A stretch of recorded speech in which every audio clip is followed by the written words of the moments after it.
विषय सूची। प्रस्तावना पृष्ठ 11। नियम 1 गृह 1 कभी बॉस से श्रेष्ठ न दिखें। नियम 2 पृष्ठ 6 शत्रुओं से काम लेना सीखें।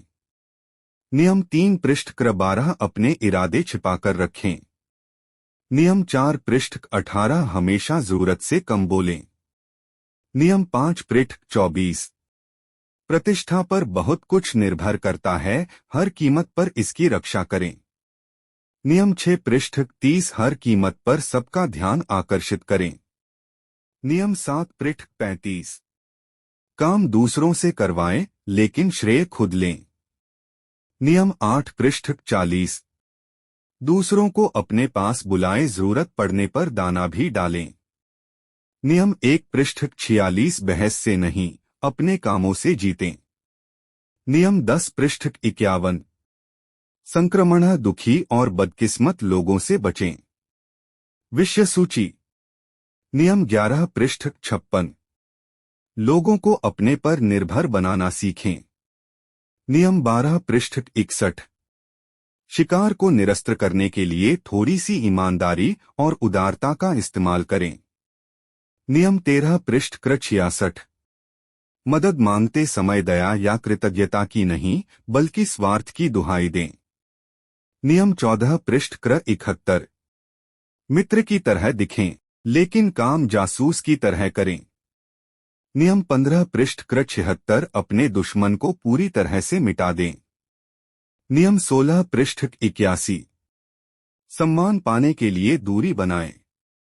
नियम 17 पृष्ठ 86 दूसरों को दुविधा में रखें, अनिश्चय का माहौल बनाएं। नियम 18 पृष्ठ 5 91 अपनी सुरक्षा के लिए किले न बनाएं, एकाकीपन खतरनाक है। नियम 19 पृष्ठ 96 यह जाने कि आपके सामने कौन है, गलत व्यक्ति को नाराज न करें। नियम 20 पृष्ठ 102 किसी के पिटू न बने। 6 विषय सूची। नियम 21 108 मूर्ख बनाने के लिए मूर्ख बनने का नाटक करें, सामने वाले से ज्यादा मूर्ख दिखें। लयस 22 114 समर्पण की चाल का प्रयोग करें, कमजोरी को शक्ति में बदलें। नियम 23 119 अपनी शक्तियों को केंद्रित करें। नियम 24 124 आदर्श दरबारी की भूमिका निभाएं। नियम 25 पृष्ठ 131 खुद को नए सांचे में ढालें।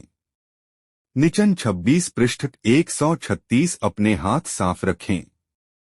नियम 27 पृष्ठ 141 अनुयायी बनाने के लिए लोगों के विश्वास का लाभ उठाएं।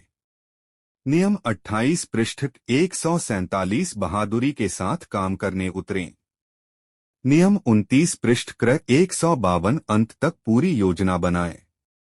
नियम 30 पृष्ठ 157 अपनी उपलब्धियों को आसान दिखाए।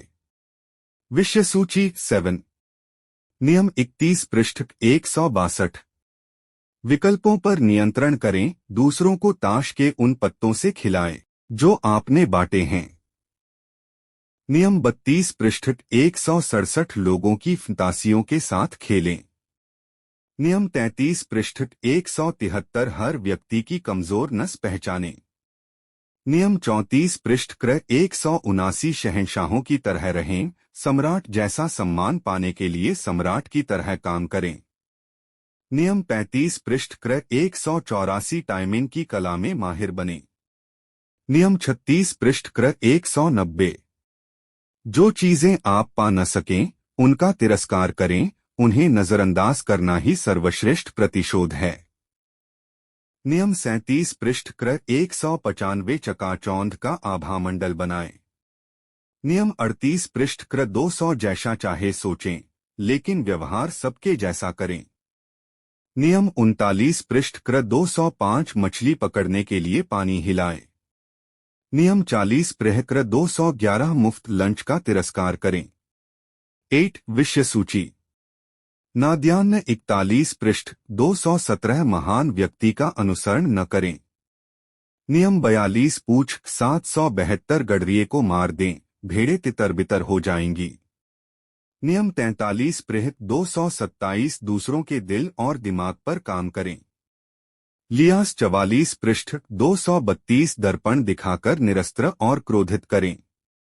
पृष्ठ 237 परिवर्तन की आवश्यकता का भाषण दें, लेकिन एकदम बहुत ज्यादा सुधार कभी न करें।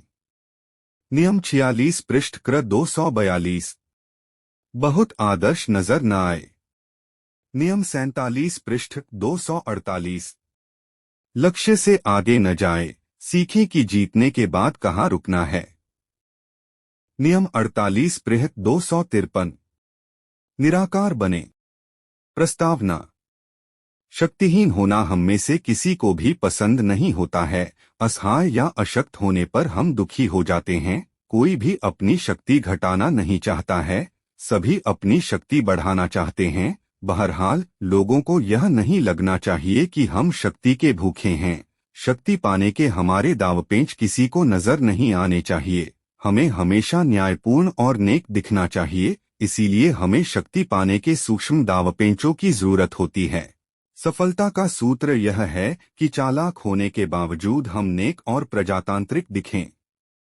सतत छलकपट का यह खेल शक्ति के उसी खेल की तरह है जो पुराने जमाने के सामंती दरबारों में खेला जाता था।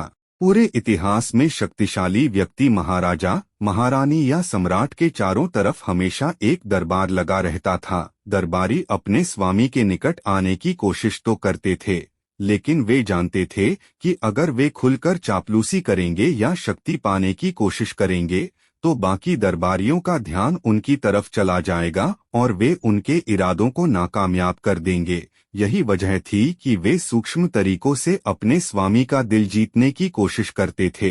जो दरबारी इस सूक्ष्म कला में समर्थ और कुशल थे, उन्हें भी अपने साथी दरबारियों से सतर्क रहना पड़ता था, क्योंकि वे उन्हें दरकिनार करने की योजनाएं बनाते रहते थे।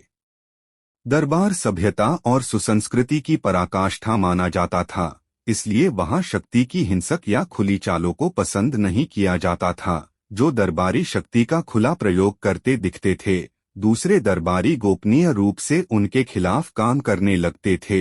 यह दरबारी की दुविधा थी। एक तरफ तो उसे शालीनता की मूर्ति दिखना था और दूसरी तरफ उसे अपने विरोधियों को दबाकर आगे निकलना था। सफल दरबारी ने समय के साथ अपनी चालों को छिपाना सीख लिया। अपने विरोधी की पीठ में छुरा भोंकते समय भी उसके हाथ पर मखमल का दस्ताना और उसके चेहरे पर मधुर मुस्कान होती थी।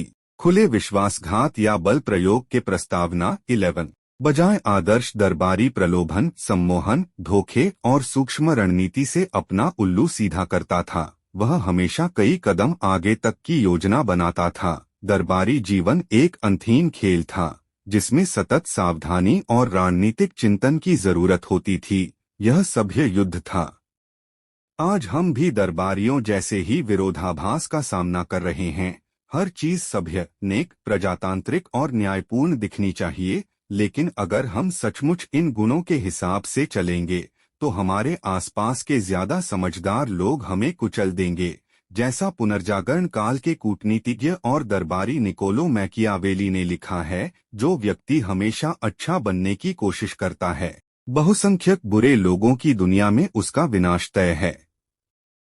दरबार को सुसंस्कृति की पराकाष्ठा माना जाता था, लेकिन इसकी चमकती सतह के नीचे स्याह भावनाओं, ईर्ष्या, लालच, नफरत का अलाव धधकता रहता था। आज हमारी दुनिया भी खुद को न्याय और सभ्यता की पराकाष्ठा मानती है, लेकिन वही निकृष्ट भावनाएं हमारे अंदर अब भी घुमड़ती हैं। खेल वही है, बाहर से तो आपको अच्छा दिखना होगा, लेकिन अंदर से आपको समझदारी सीखनी होगी और वही करना होगा जिसकी सलाह नेपोलियन ने दी थी। अपने लोहे के हाथ को मखमल के दस्ताने के भीतर रखें। अगर पुराने जमाने के दरबारी की तरह आप भी अप्रत्यक्ष और सूक्ष्म कलाओं में महारत हासिल कर सकें, अगर आप प्रलोभन, सम्मोहन, धोखे और चतुर योजनाओं से अपने विरोधियों को दबाना सीख सकें, तो आप शक्ति की ऊंचाइयों पर पहुंच जाएंगे। आप दूसरे लोगों को अपनी मर्जी से चलाएंगे, लेकिन उन्हें इसका एहसास तक नहीं होगा, और अगर उन्हें यह एहसास ही नहीं होगा तो वे आपसे द्वेष नहीं रखेंगे या आपका विरोध नहीं करेंगे। शक्ति के 48 नियम को अप्रत्यक्ष कलाओं की मार्गदर्शिका समझें। इस पुस्तक को पढ़ने के बाद आप शक्ति और इसकी कुंजी को समझ जाएंगे तथा यह सीख लेंगे कि नेक छवि बनाकर स्वार्थ सिद्धि कैसे की जा सकती है। अगर आप इन सिद्धांतों पर अमल करते हैं तो आप आधुनिक दुनिया में काफी सफल हो सकते हैं। 12 प्रस्तावना। नियम 1, कभी बॉस से श्रेष्ठ न दिखें। विचार, अपने से वरिष्ठ लोगों को यह महसूस करने दें कि वे आपसे श्रेष्ठ हैं। उन्हें खुश और प्रभावित करने के लिए अपनी योग्यताओं का जरूरत से ज्यादा प्रदर्शन न करें। अगर आप ऐसा करेंगे तो परिणाम ठीक उल्टा होगा, वे भयभीत और असुरक्षित महसूस करेंगे। इसके बजाय अगर आप अपने बॉस को ज्यादा प्रतिभाशाली बताते रहेंगे तो आप बुलंदियों को छू लेंगे। शक्ति की कुंजी। हर इंसान में असुरक्षा की भावनाएं होती है। जब आप लोगों के सामने अपने गुणों का प्रदर्शन करते हैं तो उनमें द्वेष, ईर्ष्या और असुरक्षा की भावनाएं जाग जाती हैं।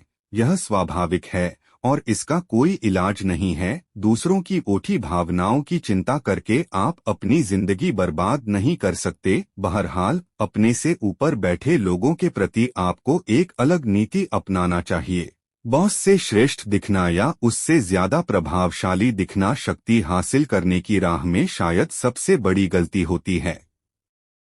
यह सोचने की मूर्खता न करें कि दुनिया लुई 14वें और मेडिसी के युग के बाद बहुत बदल चुकी है। ऊंचे पद पर बैठे लोग राजाओं और रानियों की तरह होते हैं। वे अपने पद पर सुरक्षित महसूस करना चाहते हैं। बुद्धि, वाक्चातुर्य और आकर्षण के मामले में वे अपने आसपास के लोगों से श्रेष्ठ दिखना चाहते हैं। आप भूल से भी इस आम धारणा पर न चलें कि प्रतिभा और गुणों का प्रदर्शन करके आप बॉस की सद्भावना हासिल कर लेंगे। हो सकता है बॉस ऊपर से तो आपकी प्रशंसा करने का नाटक करे, लेकिन मौका मिलते ही वह आपकी जगह पर किसी कम बुद्धिमान, कम आकर्षक और कम खतरनाक लगने वाले व्यक्ति को नियुक्त कर देगा।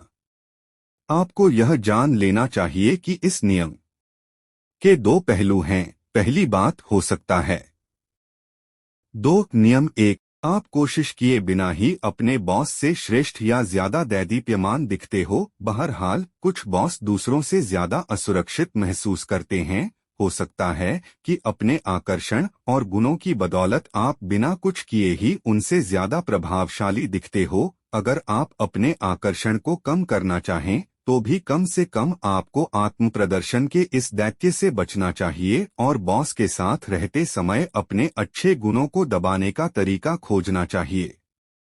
दूसरी बात, यह कभी न माने कि चूंकि बॉस आपसे प्रेम करता है इसलिए आप अपनी मनमर्जी का हर काम कर सकते हैं। ऐसे कई प्रिय पात्रों या मुहट्ठे लोगों पर किताबें लिखी जा सकती हैं जिन्होंने यह मान लिया था कि वे हमेशा बॉस की नजरों में चढ़े रहेंगे, लेकिन बॉस से ज्यादा चमकने के कारण वे उसकी नजरों से गिर गए। अपने बॉस से श्रेष्ठ दिखने के खतरे को जानने के बाद आप इस नियम से लाभ उठा सकते हैं। सबसे पहले तो आपको अपने मालिक की चापलूसी करना चाहिए और उसे चने के झाड़ पर चढ़ाना चाहिए। प्रत्यक्ष या सीधी चापलूसी असरदार होती है, लेकिन इसकी कुछ सीमाएं भी हैं।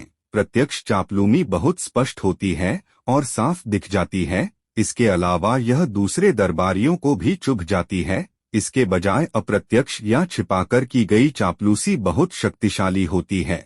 उदाहरण के लिए, अगर आप अपने बॉस से ज्यादा बुद्धिमान हैं, नियम 1.3, तो इसके विपरीत प्रदर्शन करें। उसे अपने से ज्यादा बुद्धिमान नजर आने दें। मूर्खता का अभिनय करें। ऐसा दिखावा करें जैसे आपको उसकी विशेषज्ञतापूर्ण सलाह की जरूरत है। ऐसी हानिरहित प्रतिक्रिया करें जिनसे आपको आगे चलकर नुकसान न पहुंचे, लेकिन जिनके कारण आपको उसकी मदद मांगने का अवसर मिले। हर बॉस को अपने ज्ञान का प्रदर्शन करना अच्छा लगता है।